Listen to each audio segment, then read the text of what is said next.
video by Stan's Auto Repair. Today, it's my personal PT Cruiser. I experienced an overheating issue. Turn down the radio just a little bit. Okay. And basically I was driving and everything was normal.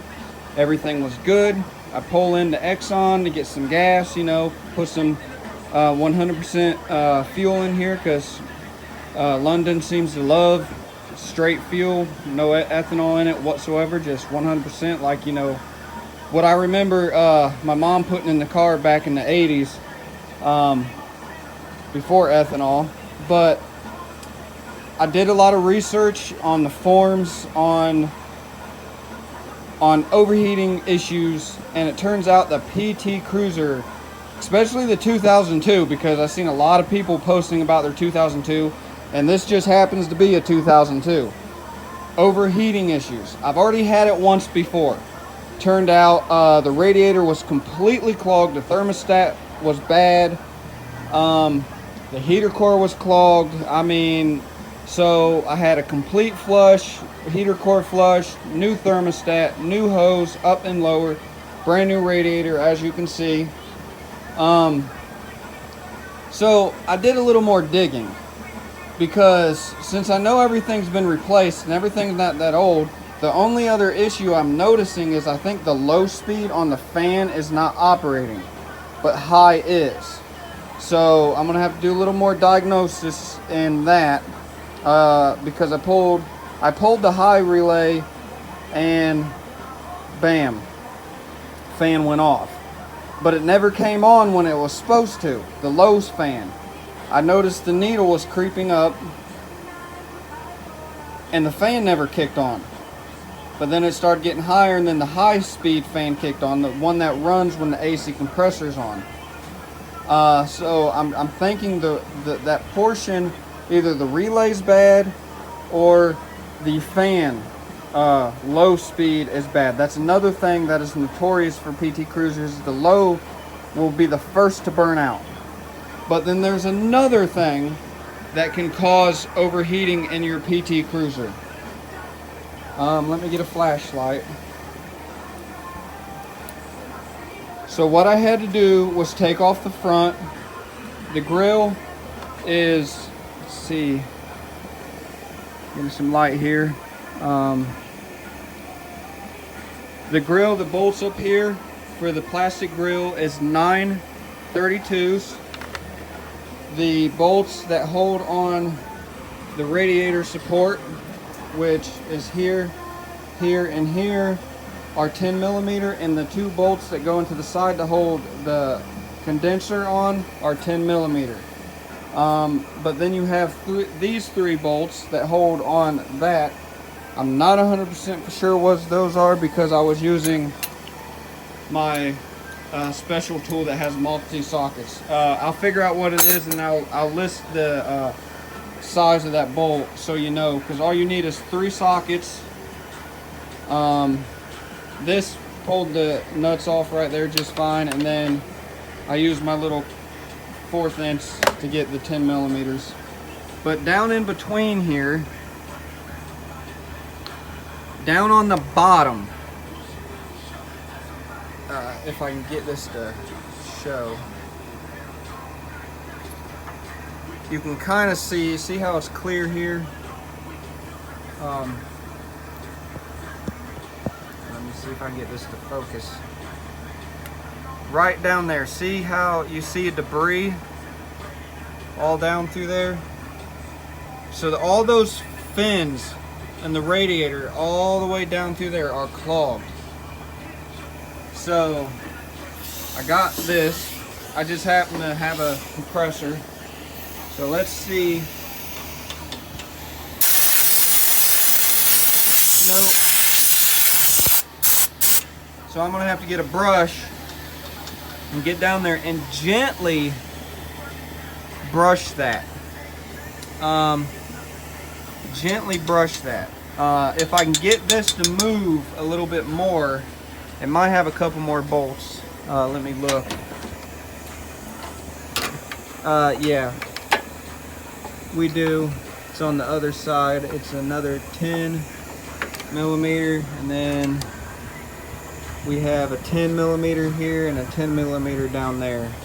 So I'm probably gonna, but if you look, the fins on the compressor are actually bigger, but the fins on the radiator are a little bit smaller. So you get debris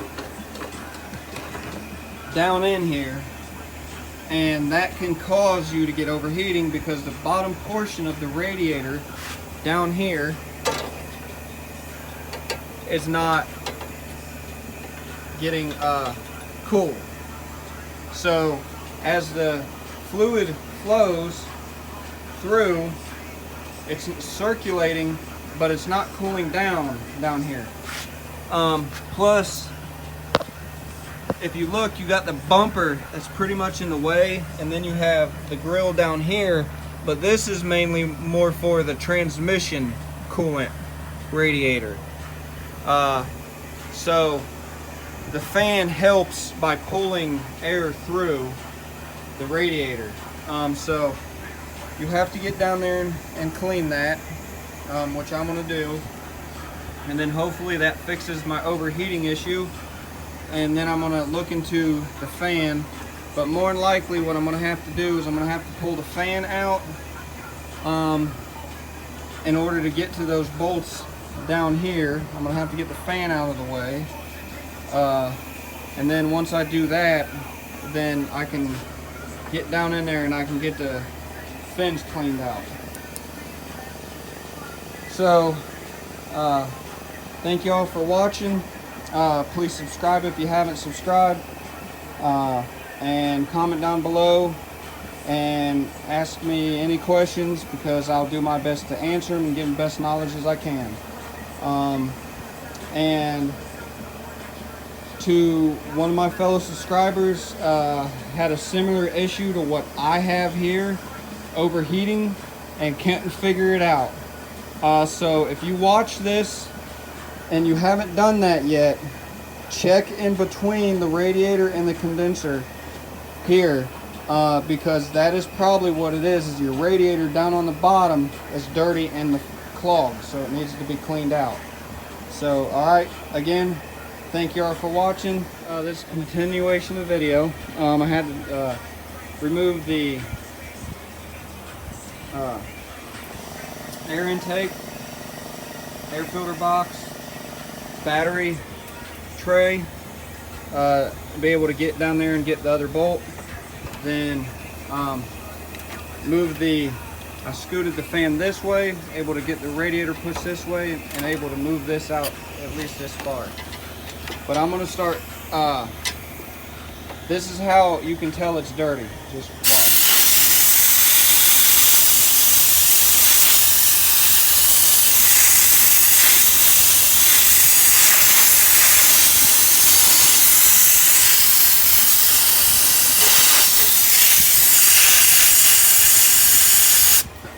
see all that? I mean, the camera's not picking up as good as it is on my side, but the radiator is clogged, these little pins. So I'm gonna be working my air spray here. This is the best. Now, if you don't have a big one like I have, let me get around. I don't want to trip over my cords here. But invest yourself in the, oh, my famous, it's right in front of me. Can't find it, but it's right in front of me. Just invest in yourself in one of these. You can pick them up at a pawn shop, Harbor Freight, pretty cheap. And then you can get your hose, get your attachments. And then I bought the attachments, this and this attachment, and then I just got me a hose and this, all at Harbor Freight. Didn't cost me much at all, and it works good for the job. But so I'm thinking that is 100% the issue of me overheating, is the radiator coolant fins right through here is clogged. But see, if I blow the upper, it's dirty, but not as bad. You see all that debris and dirt.